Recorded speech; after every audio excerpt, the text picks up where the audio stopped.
दूसरी बात मैं नम्रता पूर्वक खड़गे साहब को बताना चाहता हूँ, केवल उनके कर्नाटक स्टेट में जब से कर्नाटक स्टेट बना हुआ है उसके बाद में जितना कुछ काम हुआ है 2014 में हमारी सरकार आने के बाद 10 साल में हमने जितना काम किया है उससे कई गुना ज़्यादा काम हमने किया है। प्रॉब्लम यह है कि एक बार आप मुझे बुला लीजिए, आप स्पेसिफिक बताइए रोड का नाम।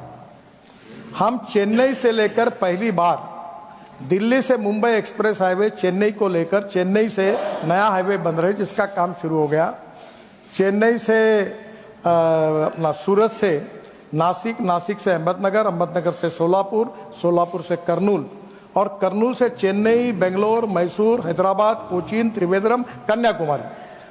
340 किलोमीटर डिस्टेंस कम हो रहा है।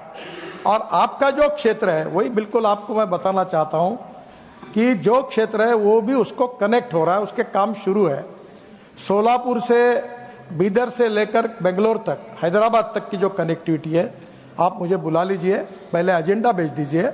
आपके सब जितने प्रोजेक्ट है उतने काम चालू है। हाँ, एक बात जरूर है, मेरे को पॉलिटिकली मत लीजिए। मैक्सिमम प्रॉब्लम कर्नाटका में लैंड एक्विजिशन और एनवायरमेंट क्लियरेंस के फंसे हुए हैं। शिराडी घाट का 10 साल से फंसा हुआ है और आदरणीय मुख्यमंत्री जी और उप मुख्यमंत्री जी मुझे 2 बार मिलकर गए।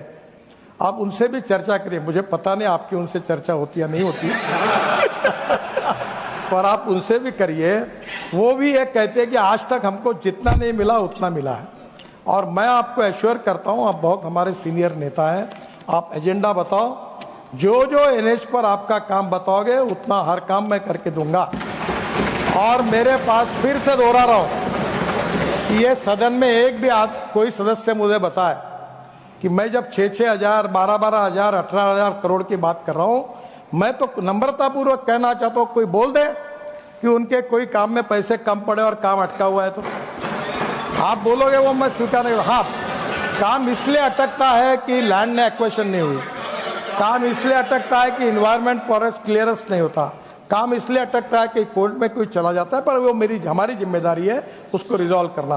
आप एजेंडा दीजिए, मैं आपके पास आता हूं, आपका सम्मान करता हूं और आपके पास आकर मैं आपको इसके डिटेल में पूरी तरह इसको रिजॉल्व करूंगा। माननीय मंत्री जी, अब चेयर की सप्लीमेंट्री। ये मेरा परम सौभाग्य है कि मैं किठाना ग्राम में मेरा जन्म हुआ, मेरी शिक्षा दीक्षा भी वहीं हुई। बड़ी ख्वाहिश है और बात भी जायज है, गडकरी जी की नजर वहां पड़नी चाहिए और वो एक राष्ट्रीय मार्ग पर आना चाहिए। इसका सीधा नतीजा ये होगा कि जो लोग रिंगस से दिल्ली आते हैं कम से कम 30 किलोमीटर कम होगा। इसकी जानकारी आपके दफ्तर को देंगे, आपकी इनायत भी हो तो सब ठीक हो जाएगा। सम्मानीय अध्यक्ष महोदय, आप मुझे वहाँ की जागरूक स्थिति मालूम नहीं है, आप मुझे एक बार आदेश दिया आपने, उसका डिटेल दे दीजिए। और निश्चित रूप से वैसे आई एम ओनली ऑथोराइज कि मैं नेशनल हाईवे पे ही पैसा खर्चा कर सकता हूँ, पर आपका जो रोड कह रहे हो उसको हम नेशनल हाईवे बनाकर वे आउट निकालेंगे और मैं जरूर